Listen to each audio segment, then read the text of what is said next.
بسم اللہ الرحمن الرحیم۔ اللہ کا ذکر اور دلوں کا سکون تو اللہ پاک کے ذکر میں ہے۔ جوانی کی عبادت، اس سے پہلے کہ مٹی کا بدن خاک بنے، باوضو ہو کر مصلے پر جوانی رکھ دو۔ ہر عبادت کا پتہ نہیں ہوتا کہ قبول ہے یا نہیں، مگر درود شریف ایک ایسی عبادت ہے جو ادا ہوتے ہی قبول ہو جاتی ہے۔ تم جسے ڈپریشن کہتے ہو وہ تمہاری نماز نہ پڑھنے کا نتیجہ ہے۔ استغفر اللہ، دل سے نکلے ہوئے یہ الفاظ ہزاروں گناہوں کو بھی مٹا دیتے ہیں۔ ہر چیز اپنے وقت پر ہی اچھی لگتی ہے۔ نیکی کمانے کا وقت جوانی ہے۔ افسوسناک بات یہ ہے، ہم نیکی اس وقت کرتے ہیں جب برائی کے قابل نہیں رہتے۔ ایک نماز میں دوسری نماز کی توفیق مانگنے سے بہتر کوئی دعا نہیں۔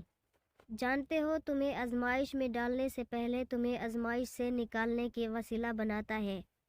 صبر کے ساتھ اس کے فیصلوں کا انتظار کرو اور بے فکر ہو جاؤ۔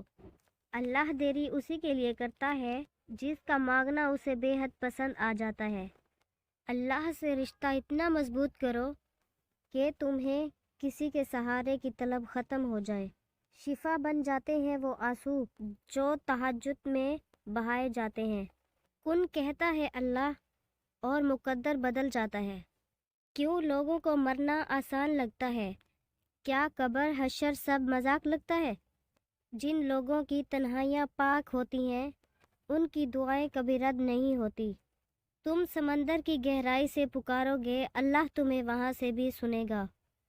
ہر شخص بے وفا ناقابل اعتبار ہے جو نماز نہیں پڑھتا۔ اور سکون پتہ ہے کیا ہے؟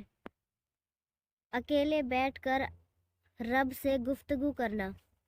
کہانی کا مکمل ہونا ابھی باقی ہے۔ آزمائش کے بعد معجزہ ہونا باقی ہے۔